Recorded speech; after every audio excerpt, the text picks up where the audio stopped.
The John Wick comics serve as a prequel to the 2014 film, which eventually spawned an entire universe. It reveals John's life before he became part of the world of assassins and what drove him to become acquainted with the Continental in the first place. This miniseries delves into John's past, exploring his innate need for revenge and the extent to which John is willing to go in order to do things his own way. But before I begin, please consider hitting those like and subscribe buttons. Those 2 small clicks from you will help us tremendously in bringing you more of these marvelous videos, and maybe consider becoming a member through the link in the description. With that out of the way, strap in, get some popcorn, and enjoy this wild ride.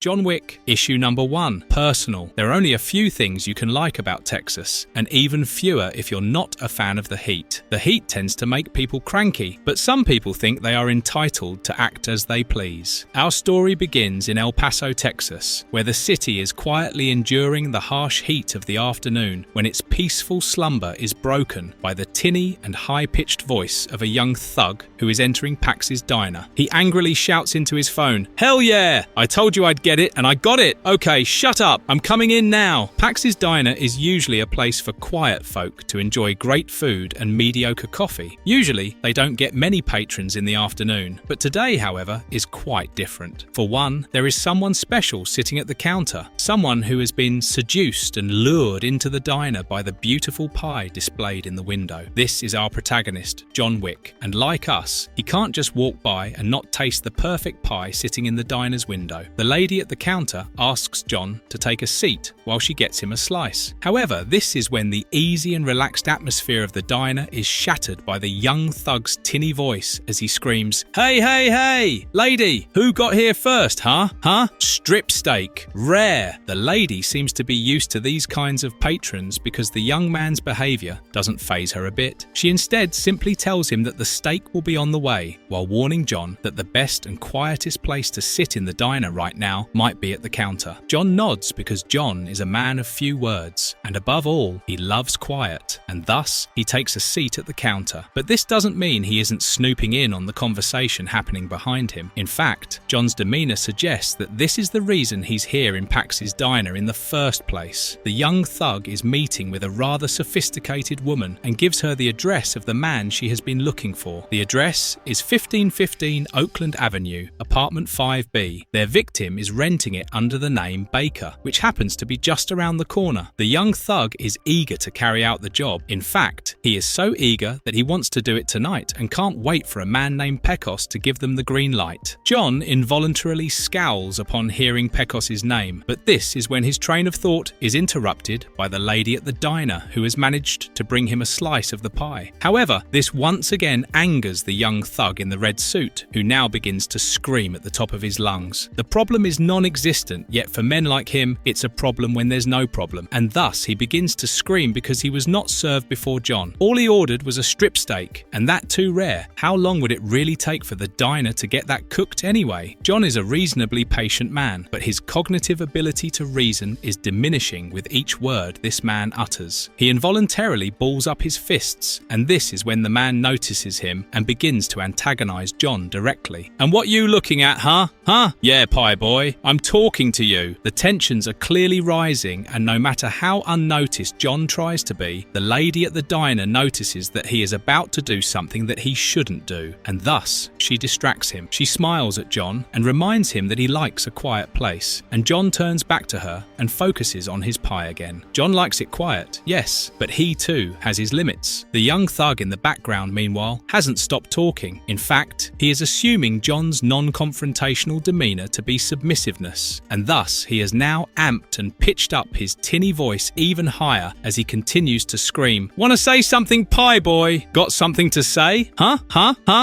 Yeah, that's right. That's what I thought." After this little outburst, John and the lady simply stare at each other with a dumbfounded look that clearly says that the man is simply not worth the effort. A minute later, the annoying customer is served the strip steak that he ordered, but now he has no use for it. His conversation with the woman is over, and thus he leaves the diner without even having touched the steak that he fought for the past hour. 13 minutes later, we see John shopping for groceries, and among the rest of the stuff is a can of cat food and some milk as well. As John walks back to the hotel where he is staying, he enters an abandoned building building to greet an orange tabby cat that he seems to be feeding regularly. John opens the can of food, sets it on the floor, and once the little feline has begun eating, John calmly leaves. Soon, he is at the address that was being discussed earlier, 1515 Oakland Avenue. But instead of the apartment building, John goes into the nearby hotel and rents a room on the floor above, even though the AC is busted. The owner tries to let John know that the floor below is much cooler, where the AC is working, but John decides to take this room anyway, under the pretext of it being peaceful up here. He is then reminded of a memory from 12 years ago that started this all. We catch up with John in El Salzel, Baja California, as he sprints through the street while being chased by 3 men. The chase seems sinister, but to John, it's like a game. He smiles and smirks as he weaves and dodges through the streets. However, the rest of the people are scared of him, and rightly so, because hot on his heels are 3 men armed to the teeth. These men are the 3 Bills: Pecos, Buffalo, and Billy. Buffalo is the one in the cowboy hat, Pecos is the one in suspenders, and the third one is Billy. Buffalo blames Pecos for letting John run away with the money, but Pecos thinks that this is funny. After all, there's just a few grand in the package that he has stolen. Buffalo, however, isn't impressed. He's trying to run a business here, while Pecos is letting John run away with their entire stash just for fun. Buffalo has had enough. He pulls out his pistol and fires it at John, but even as a kid, John is fast and surprisingly springy. He leaps over 2 vehicles and then launches himself over a nearby fence before either of the bullets can find their mark. Pecos laughs at John's agility, but the fact that the kid is getting away is getting on Buffalo's nerves. He screams for Pecos to fix his mistake. However, this is when one of their mysterious partners shows up on the scene, tells Buffalo to calm down, and then pulls out a rocket launcher. While still being shrouded in shadows, the man quickly takes aim and fires in John's general direction, which destroys a good chunk of John's neighborhood. Pecos laughs, while Buffalo struggles with the consequences of what they have just done. The residents of the neighborhood quickly pour out and start helping the others. However, this is when Pecos pulls out his pistol and begins shooting them one by one while laughing like a maniac. Gunshots echo through the blazing fire and smoke as little John falls to his knees and deals with the repercussions of his actions. A woman shrouded in mystery comes to his aid while repeating the word no over and over again as Pecos's maniacal laughter sears itself into John's mind forever. In the present, meanwhile, John is sleeping on the couch of his hotel room when he is suddenly woken up by a meowing cat. John wakes up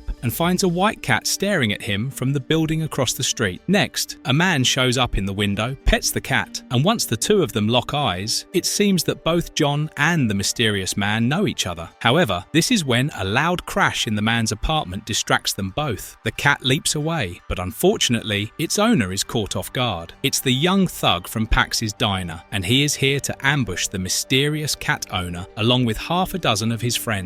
All of them hold the man at gunpoint, and this is when, instead of panicking, he locks eyes with John once again. John is seething with rage, the memory of him crying as a little kid amidst his burning neighborhood, as fresh as it can be in his mind. He cracks his knuckles as he comes to the conclusion that he has had enough, and when one of the attacking men brutally swats the mysterious man's cat away, we all know John has had enough. He grabs the cushion of the sofa, and this is when we see that Pecos from all those years ago is also on the scene.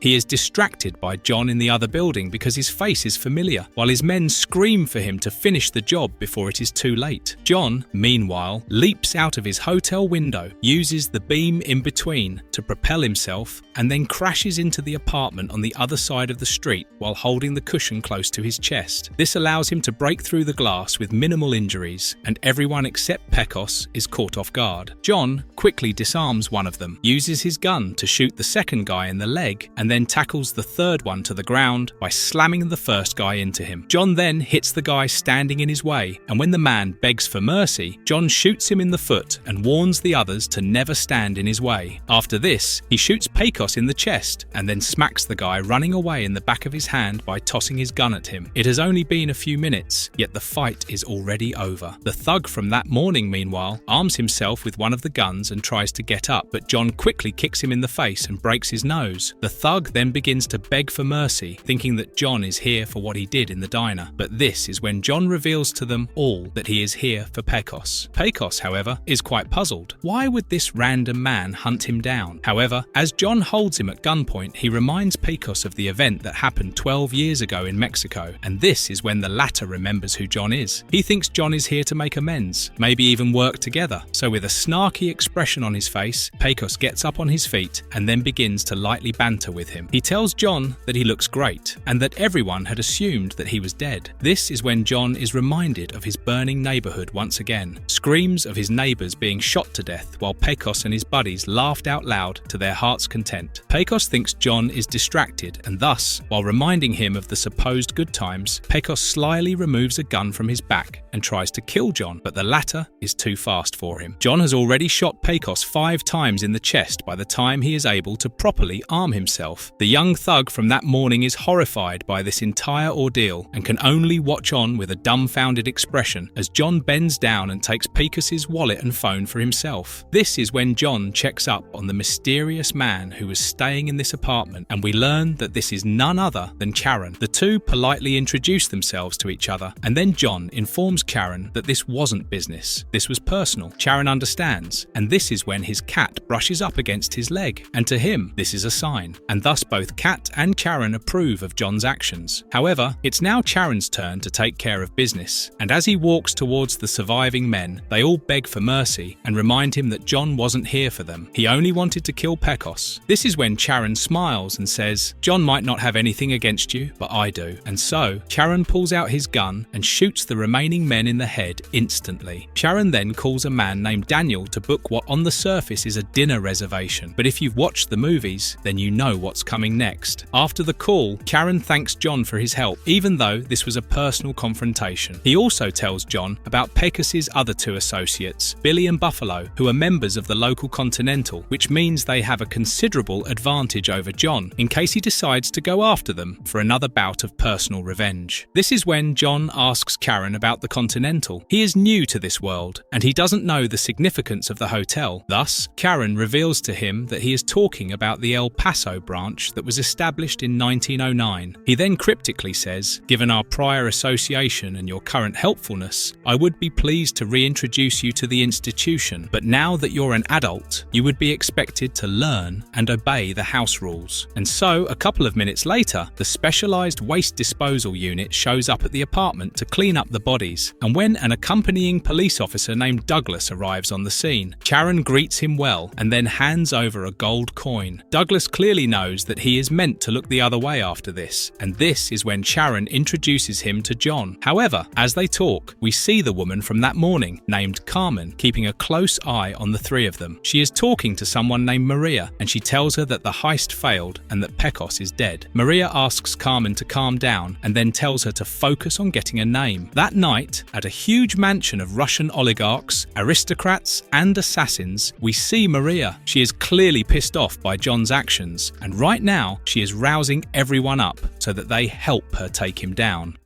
John Wick, issue number 2, Gifts and Favours. Charon has now led John to the El Paso Continental, and though the former is quite proud of the establishment, John is clearly unimpressed, and Charon isn't surprised. Even as a kid, it took a lot to impress John, and thus Charon reassures him that even though it may not look the part from the outside, when one ventures inside, it's the perfect place for their kind of clientele. Charon then leads John into the Continental, and after passing through the restaurant they operate for the sake of the public, Charon leads him into the back, the actual safe haven where members of the Continental can always expect the best. John is then introduced to the real Continental in all its glory, a sophisticated bar, a lavish restaurant, and a clientele that rivals the best of the best. As they head towards their table, Charon is greeted by 2 merry men who have begun drinking before breakfast, and thus, unlike the 2 of them, they are having the best time of their lives. Charon uses this encounter to enlighten John about the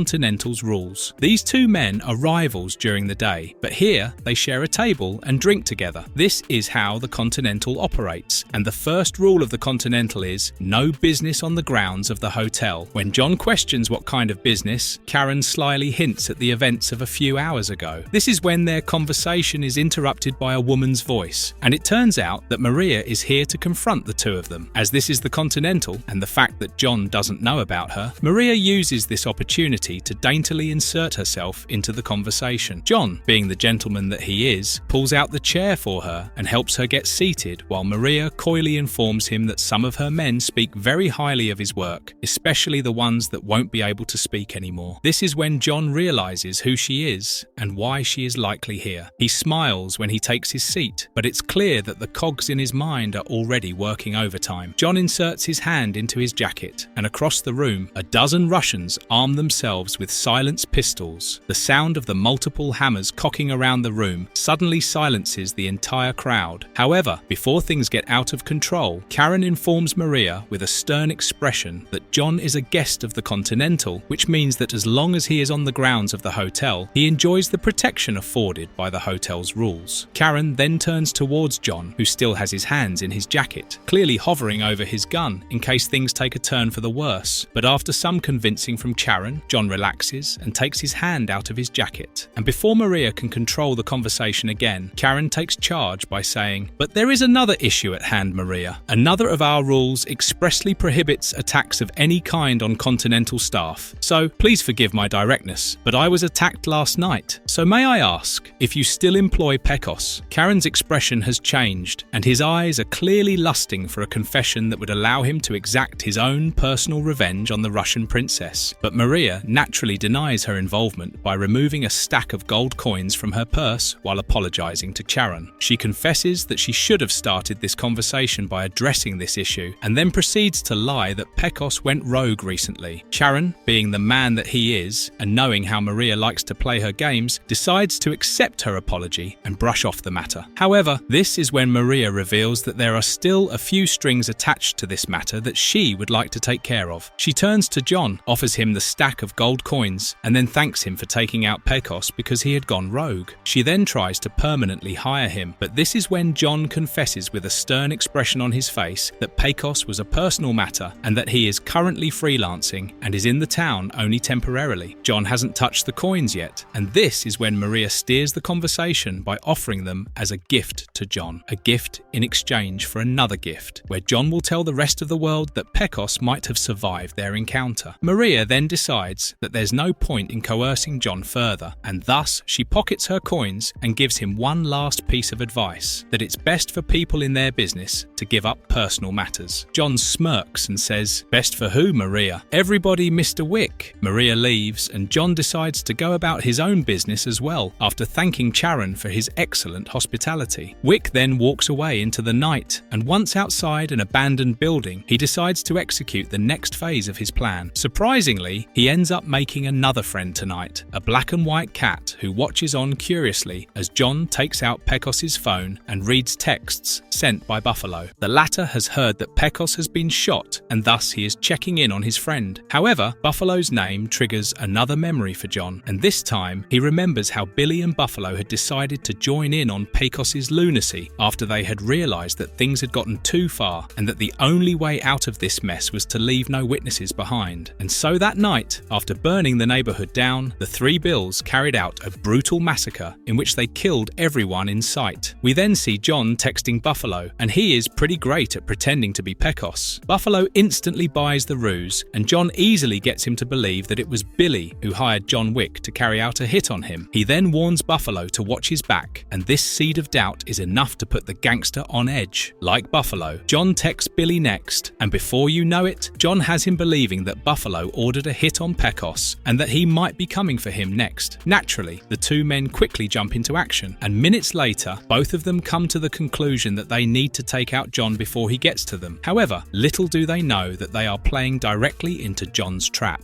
An hour or so later, as John is on his way to a grocery store, he spots a couple of men keeping a close eye on him. John didn't have to go out of his way to spot them. The men are clumsy, and they quickly end up standing out from the crowd. John buys a can of cat food, and while being completely aware that the men are following him, he leads them to the abandoned building that he was scoping out earlier. He feeds his black and white feline friend and then makes his way inside the building while the cat gets cozy in one of the abandoned cardboard boxes. An hour or so later, dozens of subdued footsteps cross the cardboard box, and the next panel shows at least a dozen men entering the abandoned building in search of John. These are Buffalo's men, and they are keeping him constantly updated over the phone while he waits in the car outside. However, seconds later, the men come face to face with Billy's men, and the two groups quickly hold each other at gunpoint. Billy too is waiting outside in the car, and this is when the two men decide to talk to each other over the phone. It doesn't take too long for them to figure out that John has played the two of them, and thus they order their men to work together and to search for John in tandem. The two groups are surprised and confused by their new orders, and before they can establish an alliance, John sneaks in above them and hits one of them in the face with the empty can of cat food. The man ends up pulling the trigger of his pistol by mistake, and the gunshot is enough to start an all-out war between the two groups. Bullets are flying in every direction, and a stray one manages to strike a gas pipeline, which causes a huge explosion. Buffalo and Billy now join the fight, and when a random thug ends up pointing in a direction after seeing a glimpse of John, they open fire and don't stop until their magazines are completely empty. This is a problem because they don't have any ammo on them. Buffalo orders one of his men to get more ammo from his car. However, there's a slight hiccup in this plan. John Wick is standing in the man's way, armed with a crowbar. Both Billy and Buffalo scream at their men to kill John. However, before John can make his move, two cars come to a screeching halt near them, and this is when Billy and Buffalo decide to join forces. They arm themselves with new guns from the cars and then begin firing in the general direction of John, who is nowhere to be seen. They continue firing until all of them need to reload, and this is when John leaps out of the shadows and takes out three men. Buffalo screams at his men to fetch him some ammo from the car again, but before they can do so, John quickly takes them out. A drop kick here, a headlock there, and after a few smacks to various heads, John has taken out all of Billy and Buffalo's men. Naturally, now that they're all alone and out of ammo, the two men decide to quickly run away before John comes for them, and this doesn't surprise him at all. He always knew these men were cowards, and nothing has changed in the past decade. Nothing except him, of course.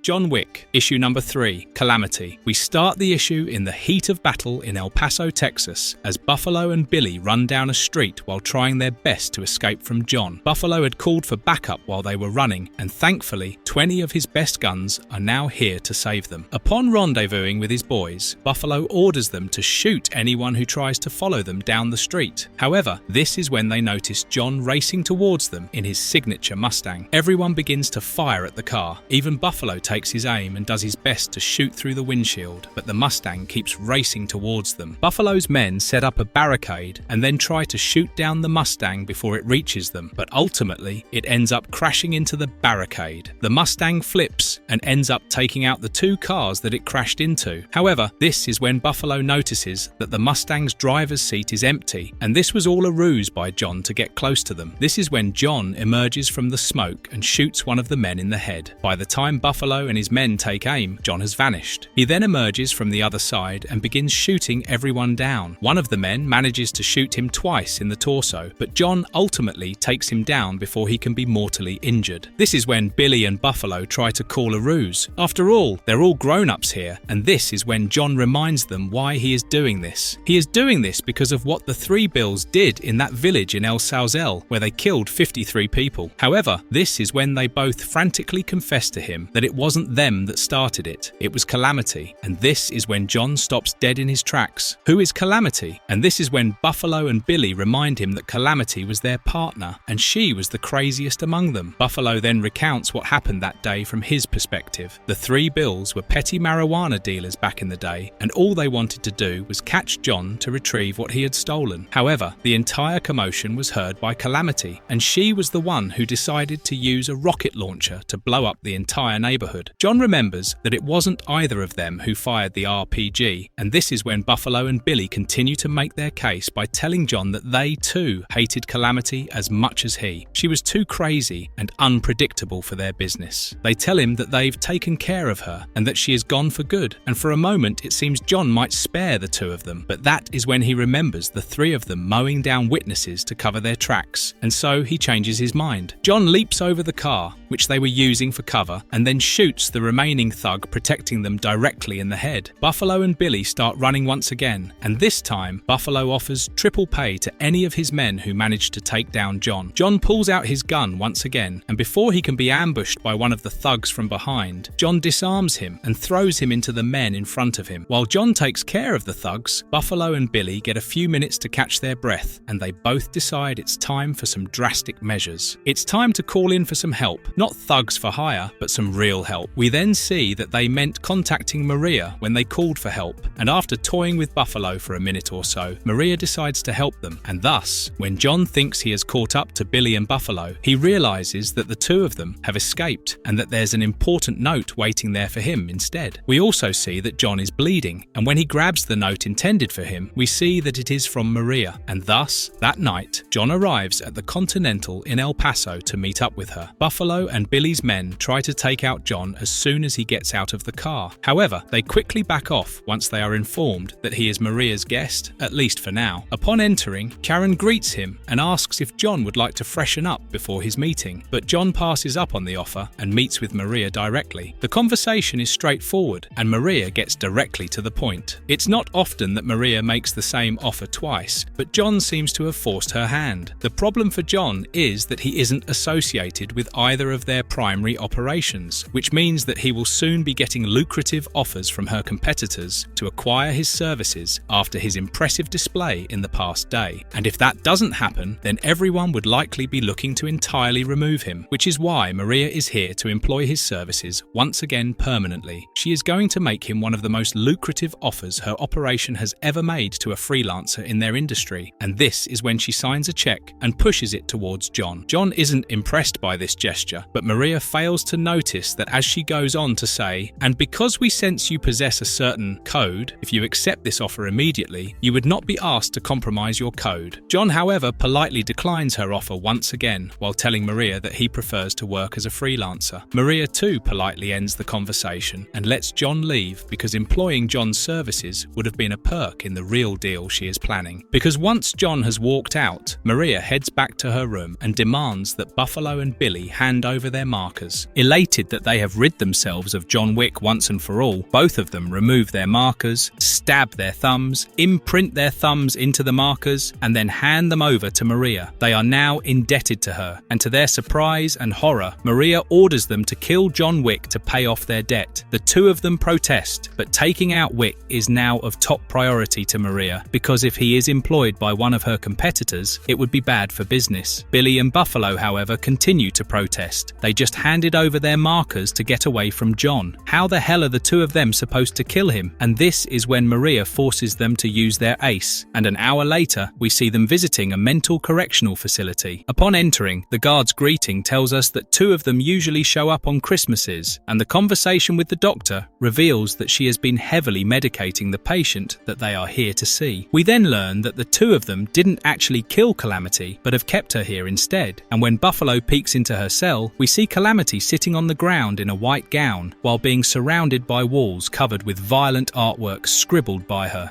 John Wick, issue number 4, Like Old Times. 200 feet below El Paso, we catch up with Billy, Buffalo and Calamity once again as the two get her released from the facility. After 10 years and 17 days of treatment, Calamity is finally being let go, and due to her reputation, the doctor has 2 armed guards with AK-47s beside her. Through their conversation, we learn that this facility is part of their underground network, and during her incarceration here, Calamity was subjected to a lot of horrors, including but not limited to forced pills, injections, isolation chambers, and electroshock therapy. The doctor cuts off Calamity before she can expose more of her diabolical treatments, and then wishes Calamity the best of luck for her new life out in the real world. However, this is when Calamity looks down and tells Billy and Buffalo that she isn't leaving this facility until she gets her old stuff back, with a huge grin on her face. This is when the guards tense up, and the doctor vehemently declares that she doesn't recommend doing that. However, this is when Billy and Buffalo square up to her. She is not Calamity's doctor anymore, which means she has no say in this matter, and thus one of the orderlies reluctantly fetches the lockbox with Calamity's old stuff, while the doctor makes sure that she doesn't approve of this, and that Buffalo and Billy are solely responsible for what happens next, because they are Calamity's sole custodians now. However, before the doctor can finish her thoughts, Calamity cuts her off, pulls out both of her pistols from the lockbox, and then aims them directly at her. But you see, Calamity's doctor has known her for 10 years, which is why she has made sure that all of Calamity's guns are empty. But this doesn't stop the psychopathic killer, Calamity, who instead grabs one of the guard's AK-47s, breaks his arm, and then kills the other armed guard in the room. 2 more armed orderlies rush in after hearing the commotion, and this forces the doctor to pull out her own revolver once another one of them is shot down by Calamity. The doctor pulls the trigger, but Calamity uses the guard near her as a human shield. She then leaps into the air, kicks her old doctor in the face, while also shooting the remaining orderlies in the room. This is when Buffalo and Billy rush towards her and remind her that this place has rules and that there will be consequences for breaking them. However, as soon as they close the distance, Calamity turns around and points her pistols at both of them. Buffalo and Billy instantly cower in fear, and this is when she begins to laugh out loud. After all, why would the two of them bust Calamity out of this place if they didn't want her doing what she did best? This is when a clearly shaken up Buffalo and Billy inform her that they do indeed have a job for her, while doing their best to fake a smile. Calamity, meanwhile, dresses up in her signature cowboy attire, complete with a hat, as she casually says, "Just point me in the right direction, boys." As the 3 of them walk down the street, Billy and Buffalo remind Calamity why they broke her out. They remind her of the village she blew up and that kid Johnny managed to survive. Calamity stops dead in her tracks after hearing this because she expected him to be dead, and as they continue to tell her about John and how dangerous he has become, we see John removing his bullets while in a room at the Continental. John winces and grunts as he pulls the second bullet out of his abdomen. Meanwhile, Buffalo and Billy tell Calamity how John started his attack by taking out Pecos first, and though it seems daunting, John doesn't stand a chance now that Calamity is here. Calamity understands it all, but there is one problem. She doesn't understand why John is hunting them down for burning down an entire village. Seconds later, she bursts out laughing because she had forgotten all about men who care. This is when we see little John running towards his friend Fidelio to save him, only to be then knocked back by another RPG that was fired by Calamity. Back in the hotel room, someone knocks on the door and John instantly arms himself, anticipating the worst. But thankfully for him, it's just Charon, and he's here to help. Charon has brought a doctor along to help patch up John, and when John questions Charon's intentions, the latter states that he feels indebted to John for saving his life earlier. Of course, Charon isn't so blunt with his language. He terms the attack as an unscheduled cleaning that John helped him avoid. He then informs John about Calamity being freed from the facility by Buffalo and Bill, and though they broke some rules on the way out, it will take some time for the consequences to catch up with them. This is when Pecos's phone, which John still has on him, begins to beep loudly. John checks it to find that Calamity has started an open contract for John, and though Charon offers to get John a ride out of town to wait out this mess, John reveals that he doesn't plan on running. Charon naturally offers to help John get in touch with a new supplier, but John is already planning his next move, and all the weapons he is going to need are already waiting for him out in the street. John is currently peeking out of his window, where 4 armed assassins are waiting for him. One of them is armed with throwing knives, 2 of them are armed with AK-47s, and the last one is pushing a stroller full of C4. Minutes later, John is out on the street, and he starts by snapping the neck of the man armed with throwing knives. He then straps the knives to himself and stabs another approaching assassin in the neck before he is discovered. He then takes the man's gun and shoots the 2 approaching assassins armed with AK-47s directly in the head. 3 more assassins begin running towards him, thinking they can cash in on the open contract, but John shoots the C4 in the stroller with the stolen rifle, which takes out all of them. As John makes his way through the explosion, a car comes to a screeching halt near him, and though John is about to pull the trigger, he lowers his gun when he realizes that it is Maria who has come to meet him once again. She is trying to capitalize on John's current predicament, and she starts by revealing to John that Calamity is simply testing the waters by sending low-level assassins after him. She then tries to scare him by lauding Calamity's reputation as a ruthless killer, and again offers him a way out if he decides to work for her. John turns down her offer once again and begins to walk away, and this is when her thug asks for permission to shoot him in the back while he is turned away. Before Maria can warn him against it, the thug is shot through the head by John, and he parts ways with Maria after a courteous greeting. He then calls Billy and asks the 3 of them to meet him in the quarry outside of town if they want to end their feud. And though the two of them think that this is a great idea, Calamity has other plans. She sees through John's plan. He wants to get them away from civilians so that there aren't any unwanted casualties, which is why Calamity pulls up another rocket launcher and fires it at a random building. The ensuing explosion likely results in a few deaths and a lot of injuries, and as John watches the chaos unfold from the other side of town, Calamity gives him a call and says, "Just like the old days, huh? Let's finish it up right this time."